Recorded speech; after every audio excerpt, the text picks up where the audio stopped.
నమస్తే. ఇన్నాళ్ళు నన్ను సపోర్ట్ చేస్తూ, ఎంకరేజ్ చేస్తూ మీ ప్రేమని నాకు అందిస్తున్న ప్రతి ఒక్కరికి కృతజ్ఞతలు. అలాగే ఈ వీడియో కూడా ఖచ్చితంగా మీకు ఉపయోగపడుతుంది. లైక్, షేర్ అండ్ సబ్స్క్రైబ్ చేసి మీ సపోర్ట్‌ని నాకు అందించండి. అలాగే ఈ వీడియో పట్ల మీకున్న అభిప్రాయాన్ని కామెంట్ సెక్షన్‌లో కామెంట్ చేసి తెలియజేయండి. ఇప్పుడు వీడియోని చూద్దాం. నమస్తే. Welcome to our channel. నేను పద్మిని. ప్రస్తుతంతో పాటు ప్రముఖ ఆధ్యాత్మికవేత్త, జ్యోతిష పండితులు, అమ్మవారి సేవకులు, దత్త గణపతి ఉపాసకులు మురళీధర శర్మ గారు ఉన్నారు. మాట్లాడదాం. మురళి గారు నమస్తే. మహాదేవ శ్రీమాత్రే నమః. మాస ఫలితాల్లో భాగంగా జూన్ మాసం ఎలా ఉండబోతుంది ద్వాదశ రాశుల వాళ్ళకి అనేది ఖచ్చితంగా తెలుసుకోవాలని ఉంది. ఎందుకంటే గ్రహ సంచారం చాలా అంటే చాలా జరుగుతూ ఉంది కాబట్టి అటు గురుగ్రహం ఎలాగో చెప్పారు, గురుగ్రహం మార్పు రీత్యా మీరు వచ్చేటటువంటి ఫలితాలు ఏంటో ఆల్రెడీ చెప్పారు. మాస ఫలితాల్లో భాగంగా ఎలా ఉండబోతోంది జూన్ మాసం ద్వాదశ రాశుల వాళ్ళకి? తప్పకుండా ఈ యొక్క 6వ నెలలో కుజుడు ఎస్పెషల్లీ మనకు మీనంలో నుండి కుజుని యొక్క ఇంటిని అంటే ఈ యొక్క మేష లగ్నాన్ని కానీ మేష రాశిని కానీ ఈ యొక్క శని భగవానుడు తన ఎక్స్ట్రా లుక్ ద్వారా వీక్షిస్తూ ఉన్నాడు. కనుక కుజుడు మీకు ఇచ్చేటువంటి రిజల్ట్ శని భగవానుని ద్వారానే తన ఇవ్వమంటేనే ఇస్తాడు.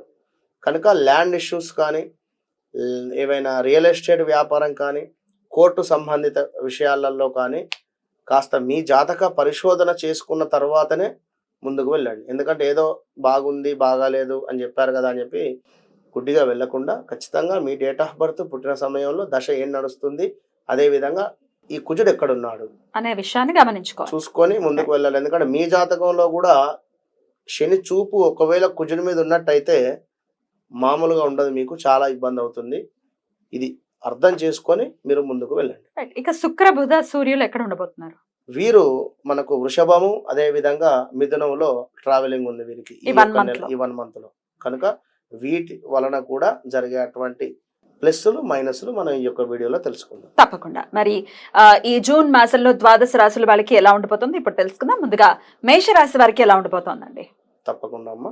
మరి సింహరాశి వారికి ఎలా ఉండబోతుందండి? తప్పకుండా అమ్మా. సింహరాశి వారిని చూసుకున్నట్టయితే వీరికి సప్తమ శని ఉండడం చేత గత కొంతకాలంగానైతే బాగా లేదు అనేటువంటి విషయాన్ని అది మీరే అర్థం చేసుకోండి. మీ భార్యకు కానీ లేదా మీకు కానీ లేదా ఏదో రకంగా మనీ లాస్ కానీ అయ్యి ఉండాలి. గత 1-2 మంత్స్ నుండే లాస్ట్ 2-3 మంత్స్ నుండి 100% అయ్యి ఉండాలి. మరి ఒకవేళ యొక్క మీకు గురువు 10వ స్థానంలో ఉండడం చేత ఎలాంటి ఫలితాలు ఇస్తున్నాడు అంటే అన్ని రంగాల వారికి విశేషించినటువంటి లాభాలు, విద్యయందు లాభాలు, ఉద్యోగ లాభాలు, అదేవిధంగా ప్రయాణంలో చక్కటి లాభాలు, నూతన పెట్టుబడులు కావచ్చును, నూతన పెట్టుబడులు కొత్తగా పెట్టేటువంటి ఆలోచన, నూతన వస్తువులు, బంగారము, వాహనము కొనటము, అధికారుల మన్ననలు పొందేటువంటి పరిస్థితి, ఆ విందు వినోదాలు కావచ్చును, అదేవిధంగా అధికమైనటువంటి ధన లాభాలు గోచరిస్తూ ఉన్నవి. మీ ఆలోచనలు ఏవైతే ఉన్నాయో మంచి కార్యరూపకంగా దాల్చేటువంటి పరిస్థితి ఉంది. అధికమైనటువంటి ధన లాభాలు, ఇక్కడ అవసరాలకు తగినంత ద్రవ్యము ఏదో ఒక రకంగా మీ వద్దకు వచ్చేటువంటి పరిస్థితి అయితే ఉంది. మరి ఇక్కడ శని వల్ల అధికమైనటువంటి కోపము కావచ్చును, అధిక శ్రమ, పని ఎక్కువగా కూడా ఉండేటువంటి పరిస్థితి అయితే గోచరిస్తూ ఉంది. ఎంత పని చేసినా ఇంతేనా అనేటువంటి ఆలోచన ఇట్లా ఉండేటువంటి పరిస్థితి ఉంటుంది. అట్ ద సేమ్ టైం మరి మీకు కొన్ని గ్రహాల మూలకంగా సింహరాశి వారికి ఎట్లా ఉంది అనేటువంటి విషయాన్ని చూసుకున్నట్టయితే మరి యొక్క సింహరాశి వారికి ఎంతనైతే పుణ్యం చేసుకున్నారో ఆ యొక్క పుణ్య ఫలితం అయితే ఉండకుండా ఉండేటువంటి పరిస్థితి. 9వ స్థానంలో కుజుడు కాస్త మీరు ఎన్ని పూజలు చేసినా, ఎన్ని వ్రతాలు చేసినా, ఎన్ని హోమాలు చేసినా కూడా 9లో కుజుడు ఉంటే కాస్త ఇబ్బందికరమైనటువంటి వాతావరణం అయితే ఉంటుంది. అంటే చేసినటువంటి పుణ్యము మనకు జమ కాదు అంటారు, నిల్వ ఉండదు అని. మరి ఇప్పుడు ఈ యొక్క కుజ భగవానుడు మీకు 9వ స్థానంలో ఉండడం చేత ఈ యొక్క కుజ భగవానుని యొక్క ఇంటి మీద శని భగవానుని దృష్టి ఉండడం చేత మీ నాన్నగారికి హెల్త్ ఇష్యూస్ రావడం కానీ లేదా నాన్న తరపు నుండి వచ్చేటువంటి ఆస్తిలో ఏదైనా ఇబ్బందులు ఏర్పడేటువంటి పరిస్థితి కానీ జరిగేటువంటి పరిస్థితి ఉంది. వ్యవహార మాంద్యము, అధికారుల నుండి సమస్యలు, స్థానచలనము, ఆరోగ్య క్షీణత ఉన్నది. ఎట్ ద సేమ్ టైం సింహరాశి మీ యొక్క వెనకాల కర్కాటక రాశి మీద కుజుని దృష్టి పడుతూ ఉన్నది. దాని వలన కూడా మీకు యంత్ర సంబంధిత ప్రమాదాలు, అదేవిధంగా గాయాలు, దుష్టులతో కలహాలు ఉన్నవి, శారీరక శ్రమ ఉన్నది, కార్య విఘ్నం ఉన్నది, హెల్త్లో స్కిన్ రిలేటెడ్ ఇష్యూస్ అయితే గోచరిస్తూ ఉన్నాయి. ర్యాషెస్ కావచ్చును, ఎలాంటిదైనా కూడా.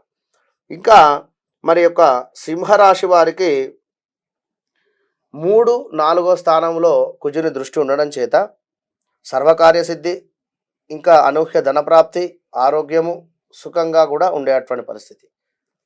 మన 4వ దృష్టి మీద యంత్ర సంబంధ ప్రమాదాలు, గాయాలు, దుష్టులతో కలహాలు, శారీరక శ్రమ ఇవన్నీ కూడా ఉన్నప్పటికీ కూడా విషయం ఏమిటి అంటే స్థాన చలనము ఉన్నది, నేత్ర సంబంధ రోగాలు ఉన్నవి, అకారణ కలహాలు ఉన్నవి, అవమానాలు ఉన్నవి.